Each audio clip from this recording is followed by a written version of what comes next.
recomendações, curiosidades e muito mais. Está no ar mais um 30 Minutos, sua meia hora alucinógena de literatura.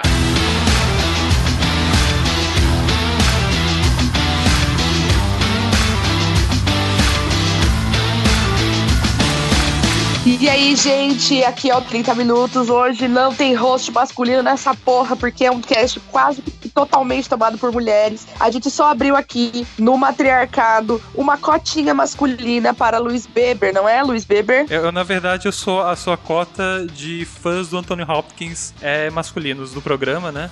Gente, se você tem amor no coração, você tem que amar esse homem interpretando qualquer coisa. E também quem tem amor no coração diretamente dos seriadores, nossa querida que atendeu um chamado aqui de gravar com a gente, Érica Ribeiro. Olá, gente, tudo bem? Muito obrigado pelo convite. E assim, até robôs amam Anthony Hopkins, né? Transformers tá aí pra provar esse maravilhoso cavaleiro. E a gente aqui também tá com a Raíssa, que é a virgem a ser sacrificada nesse podcast. Olá! Olá! Tudo bem com todos? Eu vou ser o cordeiro de sacrifício aqui hoje. Bom, gente, vocês devem ter visto aí na chamadinha do programa, mas hoje nós falaremos sobre este clássico do suspense, que se tornou também um clássico do cinema e provavelmente muitas pessoas conhecem mais o filme do que o livro, que é O Silêncio dos Inocentes. Lembrando que isso foi, que esse tema foi escolhido na votação lá no nosso grupo, lá do Facebook. Se você ainda não está no grupo, não perca tempo, entre lá porque há quase 2.000 pessoas muito legais conversando sobre literatura, brigando de vez em quando e chorando bastante as pitangas, porque isso é muito bom.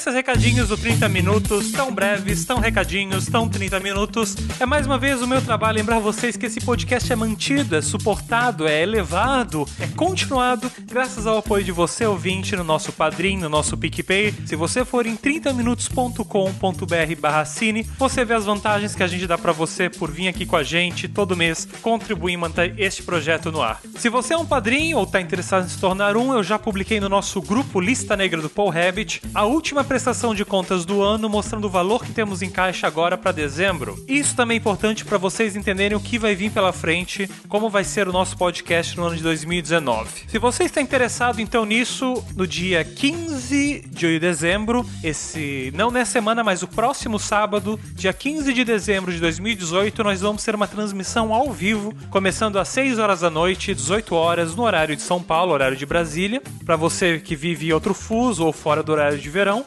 ou até fora do Brasil, vamos ter essa transmissão para comentar com vocês como está a situação financeira do cast, além de fazer um encontro, conversar com vocês também pelo chat ali do YouTube e gravar o nosso tradicional 30 minutos de retrospectiva e o Vira Garrafa que pode ser soltado logo depois em janeiro, se tudo der certo. Então eu convido o pessoal, venha com a gente no dia 15 de dezembro, a partir das 18 horas, horário de Brasília, acompanhar a gente ao vivo, conversar, bater papo, entender o que vai acontecer com 30 minutos, por que vai acontecer isso com 30 minutos e quem sabe garantir que tenhamos 30 minutos ano que vem, né? Tudo, como sempre, depende de vocês. Leitura de 2 comentários breves do último episódio sobre realismo. O primeiro de Nicole Aires, que embarcou na loucura do Jefferson e diz assim: realismo é um tema muito amplo. Existem pelo menos 2 concepções, como vocês abordaram. O realismo mimesis, imitação da realidade, e o realismo, escola literária. Creio que hoje em dia já existe uma abordagem mais crítica ao realismo, pois há consciência de que é impossível ser totalmente fiel à realidade.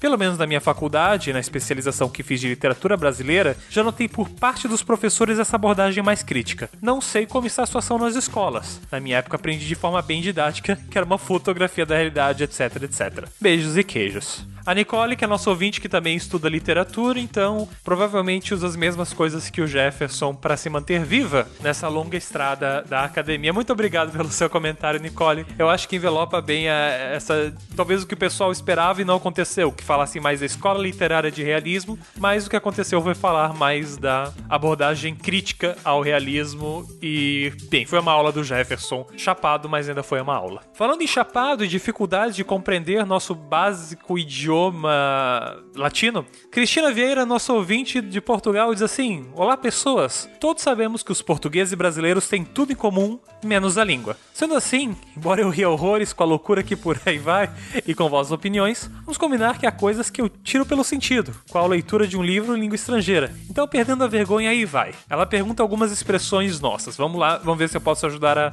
Cristina. O que é exatamente um bagulho? Bagulho, Cristina, podem ser várias coisas. Bagulho é um sinônimo de coisa. Troço, trambolho. E, inclusive pode estar ligado a drogas, no estrito senso, se for o Jefferson que estiver falando. O que é uma pessoa pau no cu que o Jefferson tanto fala? Sempre que ele diz isso, eu imagino alguém andando pela rua com um pau enfiado e eu só posso rir, é claro. Pau no cu, ou nosso X9, né? É aquele, pode ser um amigo seu meio traidor, traíra, uma pessoa em que você mantém próxima, que tá próxima de ti, mas que você não tem como confiar, porque confiar nele é pedir para ele te fuder de volta. A seguinte, o que é um tipo escroto? Ou melhor, por que raio chama um testículo a alguém? Vocês têm modos estranhos de definir pessoas, convenhamos. Escroto e pau no cu são sinônimos nesse caso. E o que é lá vem treta? Em Portugal, treta, para eu que não sabia e talvez para vários ouvintes também, é uma conversa sem sentido, ou quando falamos em dizer umas tretas significa conversar sem importância. Treta, como eu vou puxar nesse cast aqui, é também uma conversa, mas mais no sentido de uma conversa que polemiza. E às vezes trazer a treta, ou lá vem a treta, lá vem alguém trazendo a polêmica. Muitas vezes a pessoa até faz uma relativização dizendo, uma polêmica desnecessária nesse momento. E por fim, boleto. Socorro, ela diz. Boleto, talvez eu não sabia até pesquisar, mas boleto é uma forma de pagamento que só existe no Brasil. É basicamente um código de barras para pagar uma fatura. Pode ser uma fatura de cartão, pode ser uma fatura de água, luz, telefone, enfim, boleto é essa forma que a gente tem de pagar e que caiu muito bem ao gosto do brasileiro quando a internet veio e as pessoas ainda tinham muito receio de usar os seus cartões. Então o boleto foi uma maneira dos e-commerces também sobreviverem no Brasil, por isso a gente tanto fala deles. O boleto entrou na cultura mesmo, conforme ele se propagou na nossa cultura de internet aqui. Esclarecido isso, esclarecido todos os problemas do coração de vocês, sempre que quiserem ter seus comentários lidos, comentem no corpo da publicação e vamos lá pro episódio votado por vocês no nosso grupo Lista Negra do Paulreddit, gente.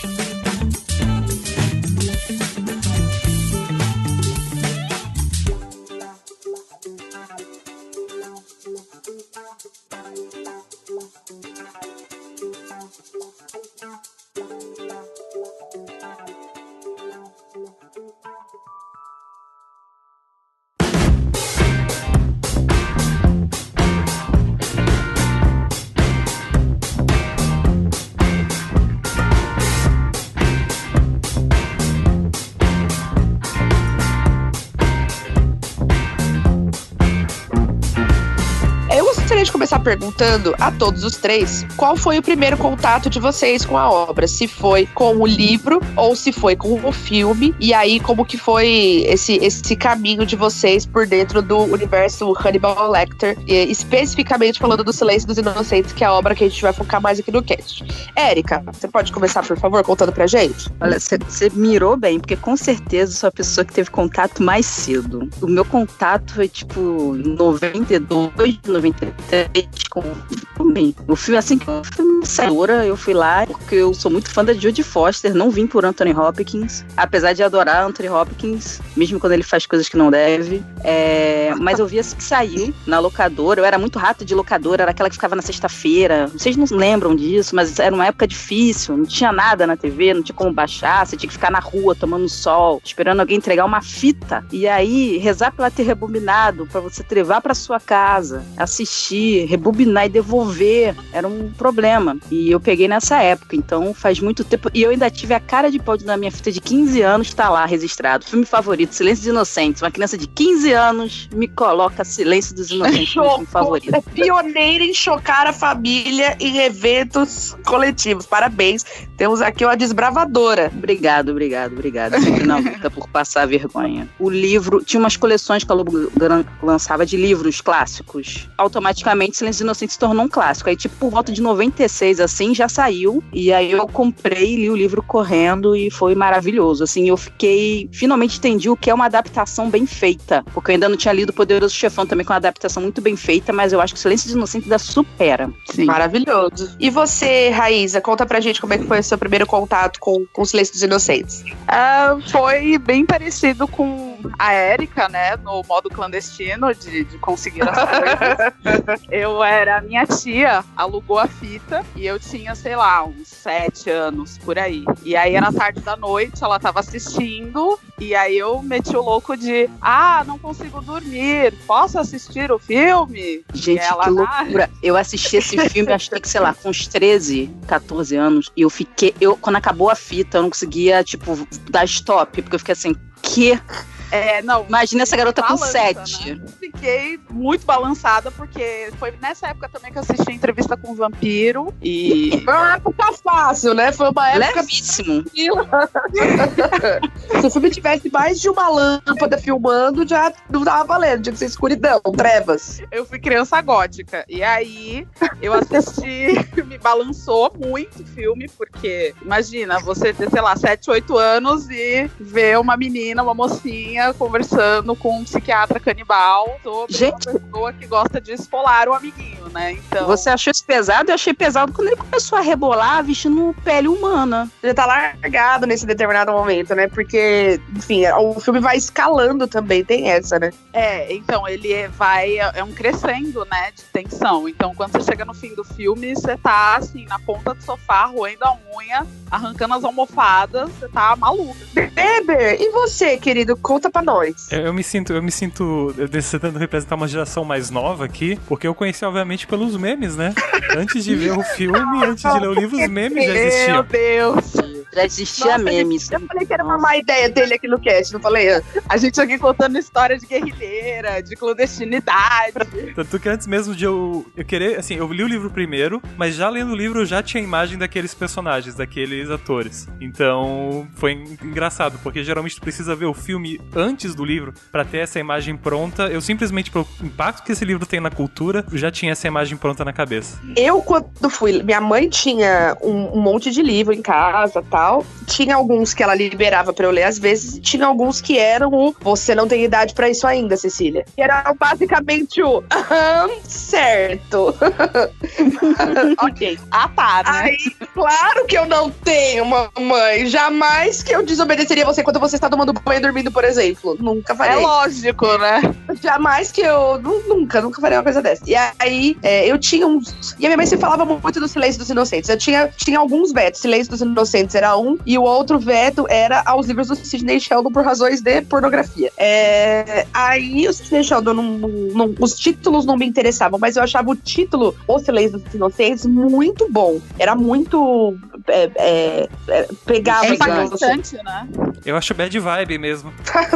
Enfim. Eu não sei, o livro dela era aquele da capa roxa, que tem o símbolo igualzinho que tem na boca da Foster, né? Então esse é muito instigante, porque você fica assim, o Silêncio dos Inocentes, e você tá vendo uma borboleta que parece, sei lá, uma lagartixa, e você não tá entendendo o que aquilo liga com o que. Aí você fica assim, eu preciso entender isso aqui. E aí o que acontece? Você pode ser um adolescente que de repente fez toda a lição de casa já, e aí você fala assim, por que não? Vamos lá, né? Você tá ali, o livro tá ali, os dois. Aí eu li o livro escondido da minha mãe, tipo, vou no mercado, beleza, tá, senta lá. Eu sentava, pra vocês terem ideia, eu tinha que sentar na frente da prateleira, porque aí a hora que eu vi o carro chegar, eu colocava o livro de volta e sentava no sofá como se eu não estivesse fazendo nada. Então era uma coisa, tem histórias, meu marido conta histórias muito semelhantes sobre ele e o irmão dele, sei lá, assistindo Emanuele, entendeu? Na Band, tipo, nossa, meus pais vão chegar no canal. E eu tava fazendo isso com o Silêncio dos Inocentes. Só que aí teve um determinado ponto que eu fiquei, tipo, né, eu precisava tirar do meu sistema que eu tava lendo a história de um canibal, eu tava muito perturbado. Eu nunca queria admitir que minha mãe tinha razão e eu não devia ter contato com aquela história. Nunca, né? E aí eu contei pra uma amiga minha da escola, que era mais velha, de outra turma. Ela falou assim, tem um filme também e tal, não sei o quê.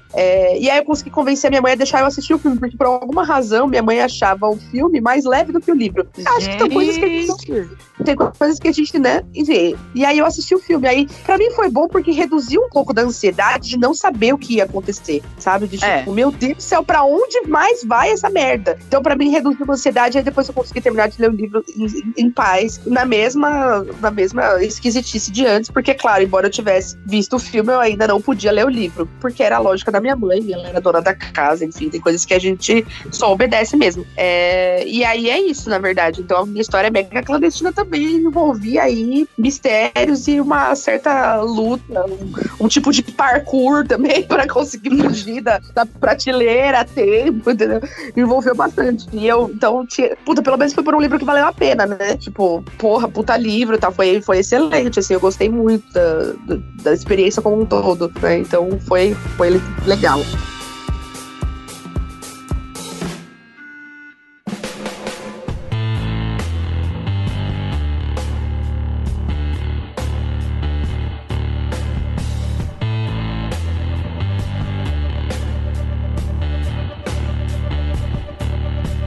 Vocês todos já tinham lido o livro de suspense antes? Ou tinham tido Já, Marca de uma Lágrima. Tinha lido também A Ilha Perdida. Não, assim, eu lia muito Sherlock Holmes, porque era uma coisa que era bem acessível, assim. Porque eu gosto muito de Sherlock Holmes, mas assim, é uma leitura de suspense mais fácil, entendeu? Então, eu lia muito, é muito acessível, né? Então, eu lia bastante, gostava muito, sempre gostei de mistério. Aí, logo nessa época, por perto, já começou Arquivo X também, aí eu fiquei naquela paranoia, meu Deus, preciso comprar um casaco preto pra ficar andando no calor do janeiro. Entendeu? Entendeu? E aí eu gostava, aí eu li Agatha Christie, e então eu já gostava, mas nunca li uma coisa assim tão, tipo, real, oficial, Ed Gein, boladão, entendeu? Vocês acham que o Silêncio dos Inocentes tem, que coloca desse lugar, coloca a história desse lugar tão específico de não ser absolutamente inacessível, ser surpreendente e ainda assim se tornar uma possibilidade de leitura ou de filme que seja muito impactante, bem inesquecível mesmo, assim. O que vocês acham que tem de diferente na composição do enredo? Já que estou Arquivo X, eu acho a maior diferença mesmo, o maior impacto é a Clarice Sterling mesmo. Mesmo que tenha o Hannibal e ele é um personagem incrível, mas assim, o impacto mesmo que a gente tem historicamente é a Clarice Sterling, sabe? Eu vejo que não existiria uma Catherine Scully no Arquivo X sem antes ter uma protagonista como a Clarice. A Scully, ela é a Clarice, né? Tipo, não tem como não ser. Ela é a mesma personagem, só não puderam usar. Teorias. Não, mas isso é óbvio. Até a Gillian Anderson já falou disso. Eu gosto de pensar que na fantasia elas são, sei lá, primas muito próximas. Não, na minha cabeça elas são a mesma pessoa. Só que a Scully, ela já era formada. Ali, a Clarice estava se formando. Arquivo X começa logo depois, entendeu? Da história do Hannibal. Bom, resumindo, é a mesma pessoa. É a Ruth e Raquel, né? Eu gosto de pensar que Hannibal existe no universo de Arquivo X. Eu também sou, né, louca do Arquivo X. Até hoje tem, né, coisa guardada. Eu também, eu sou a maluca do Arquivo X. Mas eu acho que o Hannibal, ele tem a mesma coisa que Psicose. Por incrível que pareça, talvez por ter sido tirado do mesmo assassino real, que foi o Ed Gein, a inspiração, eu acho que ele é muito realista. Quando você tem um vilão muito realista, aquilo ali é possível. E é isso que te faz, te prende a ficar vendo aquilo, pensando assim, caraca, vai dar merda, ai meu Deus, não acredito, ela vai morrer. Tá muito ruim isso aí, tá muito difícil, porque assim, tem um bandido maluco e ela tem que contar com outro cara que é maluco, mas é muito inteligente, isso não vai dar certo, não vai, ela é muito tonta, ela é nova, que sai daí, você morre, menina. Eu acho que também entra a questão da normalidade, sabe? Porque são pessoas normais, com problemas normais. No livro fica muito claro que a Clarice ainda tem prova pra cumprir, o Crawford ainda boletos, não é mesmo? E ela tem muitos traumas. E assim, os traumas fazem ela... Os traumas que... Não vou dizer que o psicopata é criado por traumas. Mas assim, também o psicopata também tem suas nuances. Então ela tem nuances que os próprios psicopatas que ela acaba lidando tem também. Ela tem um trauma do pai. Ela tem um trauma de se provar, se achar menor. Ela entra no caso porque ela é achada. O chefe dela acha ela uma menor e de pouca importância, porque ele já perdeu um grande, né, detetive detetive por causa do Hannibal, então ele não vai arriscar outro, então bota uma mulherzinha padrãozinha, mais ou menos assim, menina da vizinhança, que sabe que é o que o Hannibal gosta. Então, eles usam isso do machismo e no filme, isso é que eu acho incrível da adaptação. Sim. Isso fica muito claro. A cena do elevador dela, quando encontram o primeiro corpo, Nossa, e ela entra perfeita. todos os homens são gigantes, todos de preto, e ela de blusa, de casaco marrom e baixinha, porque a Jodie Foster é muito baixinha, ela ainda por cima usava um salto rasteiro. E pô, você fica assim, é um mundo de homens. E o início do filme dela correndo sozinha também, fazendo as provas na maior dificuldade. Eu acho que também é a primeira vez que ela entra no elevador pra falar com o Crawford. Tá todo mundo de vermelho, um monte de homem de, sei lá, 2 metros de altura e ela com, sei lá, meio metro. Fica muito contrastante que é um mundo de homens e que ela tá tentando entrar ali, que é a força, assim. Ela tá obrigando todo mundo a aceitar ela ali naquele meio. E ela subverte isso porque quando o Crawford bota ela, porque ela é fraca, porque ela é mulher, é porque ela é descartável, e aí depois no meio do caminho ele percebe o valor dela. A coisa mais interessante, pelo menos pra mim, a minha percepção, é que de todo mundo no livro, no filme, de todas as pessoas, a pessoa que menos trata ela feito um pedaço de carne é o Hannibal. Então eu acho que é isso que me fascina tanto sobre o livro. É engraçado essas ironias no personagem do Hannibal, porque ao mesmo tempo ele é um psicopata ajudando a capturar outro psicopata. Não deixa de ser divertido a dinâmica que eles criam ali pro personagem. Ele gosta do jogo mental, então quando ele encontra ela a primeira vez, ele meio que despreza, mas quando ele chama a segunda vez, ele vê que ela tem um potencial ali, cru, entendeu? Então ele gosta disso, ele se atrai por isso que ele não trata ela como se fosse uma imbecil, entendeu? E fora que, assim, o Hannibal, ele é movido pela curiosidade, é a coisa que você mais vê nos livros e na série. Ele é curioso, assim, de o que vai acontecer. Se eu falar isso, o que será que acontece? Então ele vê na Clarice uma oportunidade de brincar também. Tem uma outra coisa que eu gostaria que a gente comentasse, que é a respeito da construção de um personagem absolutamente condenável, mas por quem a gente consegue criar certa simpatia, que é o Hannibal, que tem um papel muito importante ali, porque a Clarice é basicamente a única personagem feminina da história, né, que se sustenta durante toda a história, com participação ativa no enredo, e o Hannibal é a outra ponta da coisa, né, então a construção dele também é muito importante. Então é criado um canibal, né, que é visto como um tabu gigantesco, assim, na sociedade, é um dos crimes mais assustadores, assim, uma pessoa que se alimenta de outras pessoas, que era um psiquiatra extremamente renomado e tudo mais, então ainda tem uma questão do sistema ter privilegiado essa pessoa para chegar até um determinado posto de extremo prestígio, alguém que é absolutamente condenável no sentido do que ele fez com a enfermeira, do que ele faz com o vizinho de cela, que ofende a Clarice, assim por diante, né, do momento em que ele encontra a política, né, cuja ele foi sequestrado, enfim, todos esses momentos mostram que ele é moralmente assim, muito deplorável, só que ao mesmo tempo, a relação que ele cria com a Clarice faz com que a gente, de certa forma, consiga atenuar esse sentimento e se sinta menos enojado ou menos incomodado.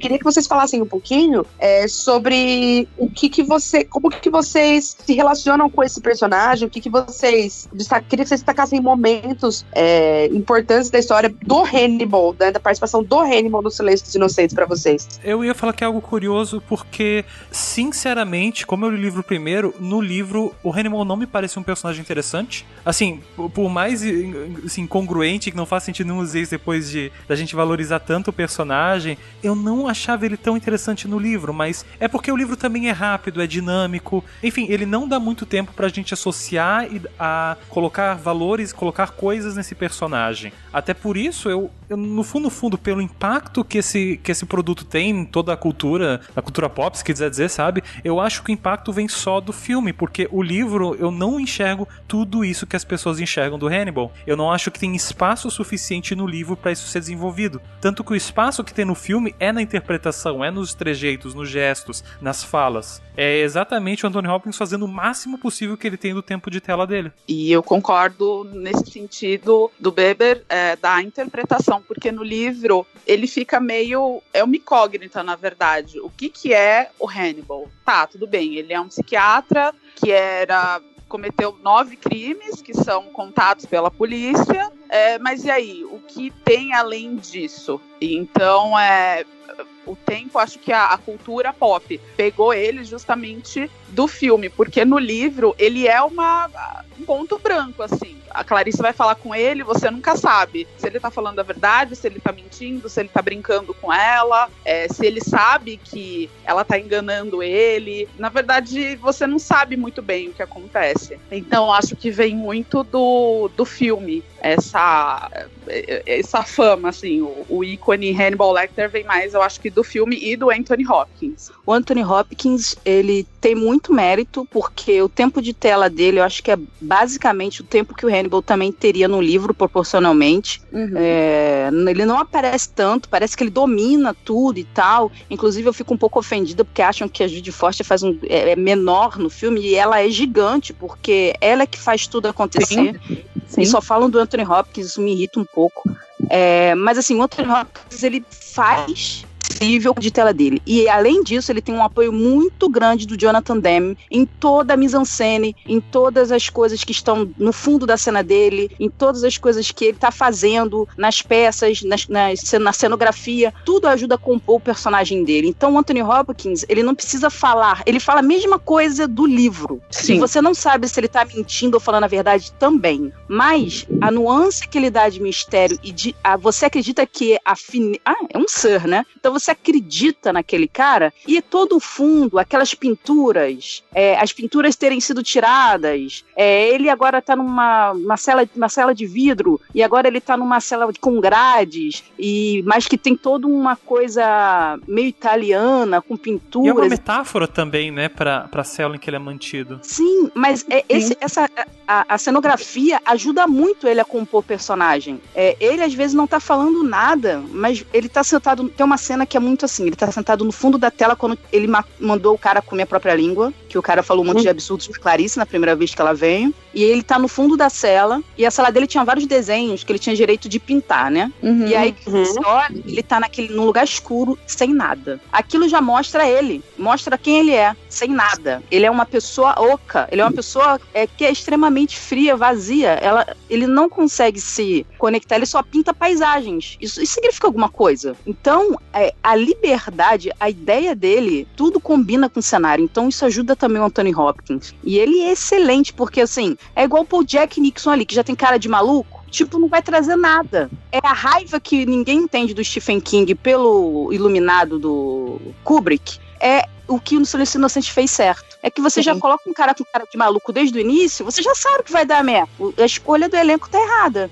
O Silêncio Inocentes, ele fez exatamente o contrário. O Anthony Hopkins vinha de Hamlet, de teatro britânico, de filmes bem suaves, amenos, alguns um pouco dúbios, mas ele era meio desconhecido também no grande público. Então, quando ele aparece, ele mesmo, ator é uma incógnita, isso tudo vai juntando, entendeu? Eu acho que é tudo um conjunto que faz o Hannibal ser tão poderoso e ser maior que Darth Vader, porque Darth Vader é ninguém, gente, tá? E Ceci, eu tô curiosa pra saber a tua opinião sobre o Hannibal, porque eu acho que você viu a série também, então você... Eu vou soltar o polêmicômetro. O Hannibal é tragável porque ele é educado. Todo mundo, quando pensa num criminoso, num bandido, vê uma pessoa ou extremamente desbocada, descontrolada, descompensada. O Hannibal é passável e ele é mais fácil de deglutir também porque ele é extremamente educado, muito refinado. Os modos dele conseguem abraçar toda uma classe que gosta das aparências. Não à toa, o gosto gastronômico dele, ele não curte catar o coração das pessoas, meter no churrascão feito na grelha, entendeu? Não, o cara curte. Ele não fala que vai comer, vou comer teu fígado com cebola. Não. Ele fala, né?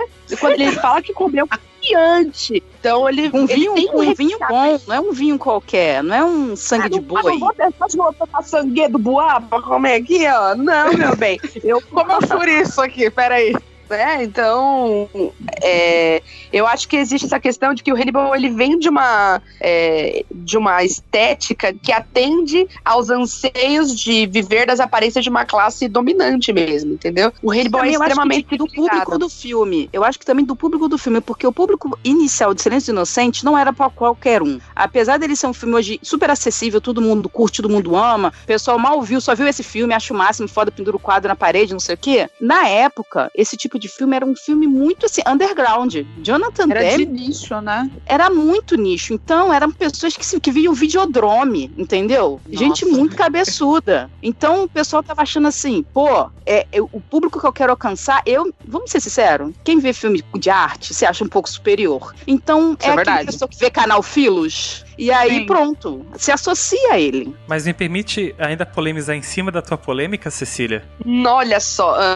Se a gente então tem o psicopata educado, com valores sociais que a sociedade gosta e abraça, né? O real vilão do filme é um personagem que tem o gênero dele não claro, não esclarecido. O que a sociedade também julga como algo problemático. Então esse vai ser o psicopata vilão da história. Porque o James Gums tem o pária da sociedade. Quando eu fiz o chamado pra gravar, uma ouvinte mandou mandou um artigo sobre a questão da transfobia escondida em Silêncio dos Inocentes. Nunca tinha lido a respeito, mas acho um ponto interessante, porque tanto em Psycho, que a gente também tem como um outro filme, como referência de filme psicopata, e esse filme, a gente tem essa questão do assassino transgênero sendo também o que a sociedade não quer, o que a sociedade condena e ataca. Assim, posso ser polêmica em cima da sua polêmica? Vamos lá, inception da polêmica, porque é pra isso que a gente tá aqui. Vamos lá. Esse papo da transfobia em Silêncio dos Inocentes tem muita coisa que acontece por acaso. Como a Noite dos Mortos-Vivos, se você parar pra pensar, tem toda uma mensagem social a favor do negro, o preconceito contra o negro, o final do filme deixa isso bem claro, que não era uma coisa que o Jorge Romero estava buscando, aconteceu por um acaso. Em Silêncio dos Inocentes acontece a mesma coisa. O Jonathan Demme é gay. O Jonathan Demme dirigiu Filadélfia. Ele nunca faria propositalmente isso. É porque a história do Ed Gein é assim. Ele era um cara que arrancava peles, que ele adorava a mãe, e ele queria muito, quando perdeu a mãe, ele perdeu o rumo, ser a mãe. Em vez dele vestir roupas igual o Norman Bates, que era o que dava pra mostrar na época de Psicose, ele arrancava a pele dessas mulheres e fazia as roupas femininas de pele humana. Ali, a gente tem um pouco da sexualidade do cara posta pra questão da borboleta, né? Da questão de você se transformar em algo mais belo do que o que você é. Ele é um homem bruto, né? Um homem meio careca, todo zoado, todo redneck. Então ele quer se tornar algo belo. No fundo, a doença dele, é a admiração que ele tem. Ele quer se tornar belo. E o cara se baseou nesse cara que tinha essa questão. Então juntou as duas coisas. Mas não é o que foi feito pra ser transfóbico. Aconteceu, entendeu? Eu entendo assim. Primeiro, não é porque a pessoa é gay que ela não pode ser transfóbica, né? Não, com certeza. E ao mesmo tempo, assim, eu não sou a pessoa ideal pra falar sobre isso, ok? Eu quero deixar isso bem claro, mas o artigo realmente gerou uma preocupação em mim de por que foi esse assassino que chamou a atenção e que tem tantos filmes sendo criados sobre ele. Pra mim é muito uma questão de esse assassino passou dos limites da sociedade, sabe? Então é esse que a gente vai representar como errado, é esse que a gente vai apontar quando a gente criar algo que a gente tem que odiar. Porque o Psicose, eles fazem questão de dizer que ele não é transexual, que ele é hétero, que ele só se veste como a mãe porque ele tem saudade da mãe. Ponto. O Psicose faz questão de deixar isso bem claro. Esse filme é um filme que aconteceu isso. Mas agora, quantos outros filmes você tem de personagens trans que são assassinos? Mas aí que entra o seguinte ponto, que fica bem claro no livro do Silêncio dos Inocentes. O James Gumb, quando o Hannibal pensa sobre ele, ou quando o Raspel fala sobre ele no livro, ele diz que ele nunca foi gay, ele disse que ele pegou essa mania na cadeia, porque ele nunca teve uma personalidade, ele por natureza é invejoso. Então, eu não vejo que... Inclusive no filme, é dito que ele acha que ele é trans, mas ele não é. Ele é uma pessoa invejosa por natureza. Então, acho que... Ele inveja a beleza e no livro não lembro muito bem. A questão não é de ser trans ou ele não ser, a questão é que ele é invejoso. Então ele vê aquela coisa bonita e ele não sendo bonito, porque ele é feio por natureza, ele cometeu crimes horríveis e ele comete crimes horríveis para saciar esse desejo. E aí volta na questão da aparência que o Hannibal tem, ele não tem. Então, exatamente. Então ele entra na questão de assim, querer se transformar em algo belo, não interessa que seja. Então, para ele vê uma mulher grande, bonita, ele fala, eu vou ser ela. Tem mais ninguém para ser, eu vou ser ela, porque eu não quero ser eu. Então acho que a questão principal do James Gunn é a inveja, é ele ser invejoso. Perfeito, Raiz. Eu queria colocar também que às vezes a gente tem que ter um pouco de cuidado quando a gente desloca os conceitos. Então a transfobia e a discussão trans, enfim, elas estão ali caminhando junto com o filme, mas assim, as discussões antes eram muito mais veladas, né? Sim. Então, existe também um tipo de debate que acontece hoje que não acontecia na época que o filme, com essa intensidade de hoje, não acontecia no momento em que o filme foi produzido, lançado, etc. A questão da gente então, a gente tem que ter esse cuidado. A gente tem que ver também a data, né? Tipo, por exemplo, muita gente critica Friends hoje em dia por N questões, e que tá certo criticar, mas a gente tem que olhar também pro contexto de produção de conteúdo da época. E também conseguir perceber o salto que se dá na discussão. Poxa, que bom que a gente consegue olhar e falar assim, poxa... Exato, exatamente. Tinha esse assassino aqui, colocaram... Então, e eu tenho uma outra questão. Eu nunca vi esse cara como um vilão do filme. Veja só como são as coisas, né? Eu sempre vi esse cara como alguém muito perturbado, que precisava de um tipo de atendimento que não foi oferecido a ele. A única possibilidade que ele viu de pedir ajuda era a cirurgia de mudança ali de porque no sexo. filme ele tem essa questão de querer mesmo, ele é trans mesmo no filme. Eu acho que talvez até o Jonathan Demme tenha colocado isso. Eu acho até que é até um sinal de não preconceito, porque assim, gente, existe assassino trans também, ponto. No filme tinha um vilão que era hétero, psiquiatra, rico, maravilhoso. Tinha o trans lá também que comete crime. Então, a gente não pode também ver por isso, tipo... Não, é que assim, a questão do artigo era só a quantidade de filmes e de peças que tem esse trope da mulher trans assassina, sabe? Então, e a quantidade de filmes que não representa essas mesmas pessoas sendo assassinadas, quando na realidade são elas justamente as vítimas. O ponto do artigo era mais esse, no sentido de falta de representação. É um ponto importante, e eu acho que a gente resolve esse ponto fazendo mais histórias, contando narrativa como por exemplo, Meninos Não Choram, né? Sim. Que é um homem trans, a história real de um homem trans que morre brutalmente assassinado nos Estados Unidos. Eu acho que é assim que a gente resolve, porque eu acredito na pluralidade do discurso. Mas voltando ao que eu tava dizendo, eu acho que o vilão real, eu acho que o Buffalo Bill, eu acho que ele é, de muitas formas, ele é uma vítima, e ele é uma vítima no sentido de que as consequências sociais resultantes da falta de atendimento, de acolhimento que ele precisava, acabam fazendo com que ele devolva para a sociedade isso em forma de atrocidade. Então, olha, se a pessoa que precisava de ajuda e não teve, o que ela vai fazer? Atrocidades. E como você vai resolver isso, né? Eu sempre vi dessa forma. Então, para mim, ele não é a figura vilanesca. A figura vilanesca do filme, para mim, é o Chilton, né? O gerente lá, que é um gerente, né? Aquilo é um gestor, no sentido mais contemporâneo do termo, da prisão ali em que o Hannibal se encontra. Aquilo, para mim, é um vilão. E aí eu acho que tem mais ironia, que é construir um vilão que segue todas as regras. O cara que quer, não, olha, eu vou punir um pouco mais o Hannibal. Ele vai perder o direito de assistir a televisão. Ele vai perder o direito a desenhar e a ver paisagens. É o cara que ele é sádico de uma forma, e ele é rude. O jeito absolutamente chauvinista que ele trata a Clarice a primeira vez que ela vai lá e tudo mais. Ele é errado de todas as maneiras. Assim, ele é mesquinho, se você parar pra ver, assim. E ele é invejoso da inteligência do Hannibal, e depois ele inveja a inteligência da Clarice. Isso vai ficando cada vez mais claro, porque ele é um burro mesquinho que tem pequenos poderes e fica querendo exercer. Então, tipo, ele é muito vil, ele é muito baixo. E no fundo, os Três Inocentes, o grande vilão é o sistema como um todo. O sistema que coloca a Clarice naquela situação de merda dentro do FBI, que ela só consegue uma chance porque ela é descartável. O Hannibal, porque recebe privilégios, porque ele era um cara foda, era famoso, era rico, era não sei o quê. O Buffalo Bill, que foi relegado porque porque trans não tem direito a nada, porque isso aí é coisa de gente doida, isso não existe, vamos cortar isso. Tem a questão da religiosidade que é colocada no fundo, que o Hannibal fica tendo que ouvir aquele pastor chato, que aquilo também bate com o Buffalo Bill, que sofreu uma infância complicada, que era numa cidade pequena, muito religiosa ali, pelo que mostra nos arredores, então Sim. pode ter sofrido também essa influência. Então, é todo o sistema que apoia esse cara que é o grande vilão, que é o dono da instituição onde fica o Hannibal. Além disso, assim, seu sistema grande, assim,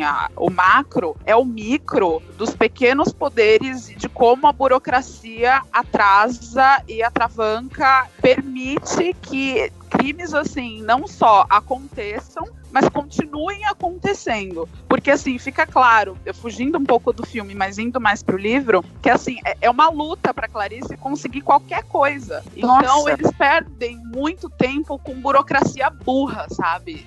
É isso que é, além do macro, tem o micro poder, a mesquinharia, o jogo O de livro poder, tem ela quem vai preenchendo um pegar. monte de papel lá, toda noite ela tá com aquela amiga dela preenchendo papel pra poder pedir requerimento, e é negado, e ela perde Exato. o direito, ela continua. É um saco. Se botasse isso no filme, o filme tinha ido pro saco, né? Ninguém assistia. Ia virar o filme da burocracia. Porque, de novo, a única figura que tem um papel de ação relevante na história é a Clarice, né? É ela, sabe? É a única figura feminina ali que aparece. É claro que a gente discutiu aqui a questão do Buffalo Bill enquanto uma possível mulher trans e tudo mais, mas eu não gostaria de afirmar isso, porque se até o personagem, a gente colocou aqui que existe essa dubiedade com relação a onde ele se enquadra no espectro de identidade de gênero, eu fico mais confortável de dizer que quem se identifica como mulher e, portanto, quem, né, atua dessa Sim. forma, é um bando de homem que, na verdade, está dificultando a vida de uma mulher muito talentosa. E fica assim, são constantes de assim, vamos ver se ela consegue, vamos ver se ela diz, vamos ver se ela chora. E é um narrador, o narrador do livro, ele traz essa crueldade, sabe? Porque é um narrador que arrasta esses momentos, é um narrador que transforma essas cenas em cenas propositalmente longas, que se repetem. Ele quer que a gente fique puto dela tá preenchendo de novo o papel. Ele quer que a gente fale, mas de novo? Mas, poxa, ela já se mostrou tão foda e ela ainda tá precisando passar por isso, né? E naquele momento que ela tá conseguindo alguma coisa, o cara tira a licença dela, tipo, meu amigo, você jura que você quer fazer isso? Não, tá errado. Então, tipo, aí começa a botar um monte de gente que não faz ideia do que tá acontecendo no processo, em tudo que aconteceu até ali, pra poder começar a correr atrás um do outro. Isso é mostrado muito bem na cena final, quando abre a porta, ela tá no lugar certo e tem um monte de homem armado até os dentes no lugar errado, entendeu? Porque eles não fazem ideia do que estão fazendo, eles pegaram um processo no meio do caminho, eles não são melhores em nada, então, tipo, tudo colabora.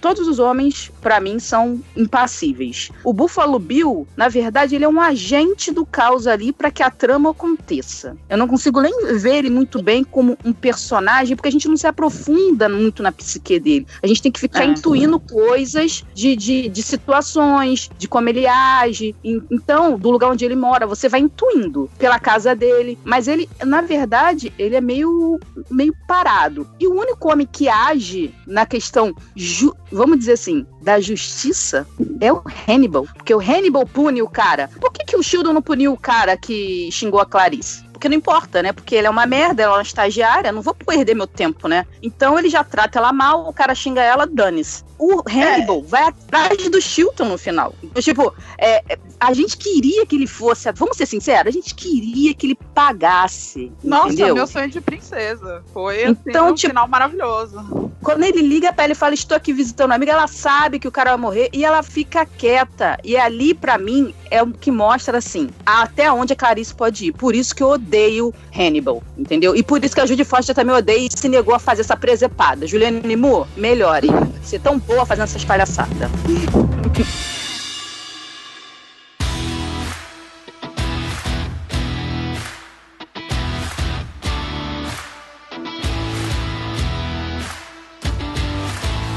Bom, pessoal, então essa foi a nossa conversa de hoje sobre o Silêncio dos Inocentes. Falamos bastante sobre a história como um todo, livro, filme, contamos as nossas lutas aí para conseguir, desde alugar o livro, a ler escondido da mãe, a sobreviver aos memes da internet. Gostaríamos que vocês compartilhassem qual a história de vocês com o Silêncio dos Inocentes, como foi que vocês viram, o que vocês gostam mais, livro, filme, assim por diante. Então deixe seu comentário aqui no post, ou lá no grupo, ou nos dois, que a gente gosta bastante. Gostaria de agradecer a presença das nossas convidadas, Érica e Raíza. E aí eu vou abrir um espacinho aqui para vocês, para se despedirem aqui dos nossos ouvintes. E aí vocês podem fazer um jabá aí, divulgando projetos pessoais de vocês, páginas e perfis de rede social, se vocês quiserem. Obrigada de novo pelo convite. E assim, entrem no www, não sei quantos Ws eu falei, seriadores.com.br, e lá a gente tem vários podcasts sobre série, podcasts de conselhos amorosos que parecem fanfics, porque as pessoas mandam coisas que são totalmente inacreditáveis. E assim, e tem podcast sobre a Mansão Rio aí, quem viu na Netflix, a gente falou sobre toda a temporada, maravilhoso, recomendo Mansão Rio, melhor produção da Netflix. E assim, é isso. Muito obrigada e até a próxima. Queria agradecer muito o convite, caí meio de paraquedas, eu não trabalho nada disso, então eu vou deixar só um muito obrigada aqui pela conversa, achei muito interessante e levantou pontos que, assim, apesar da gente ler, da gente ver tantas vezes, tem coisas que acho que só outra pessoa sentando para conversar com a gente, pra gente conseguir ver melhor, abrir as nossas possibilidades. Então, muito obrigada e até a próxima. Tchau, gente, assistam o filme, leiam o livro se vocês gostarem muito do filme, mas o meu ponto de vista o filme é melhor, então abracem o outro lado da força. Esse é o 30 Minutos, seu podcast de literatura. Lá vem ele. Eu não gosto da papelada, preencher papelada, todo capítulo. Não gosto de cartório, né? Fila de cartório. Quem é que gosta de cartório? Até mais, gente. Valeu. Tchau.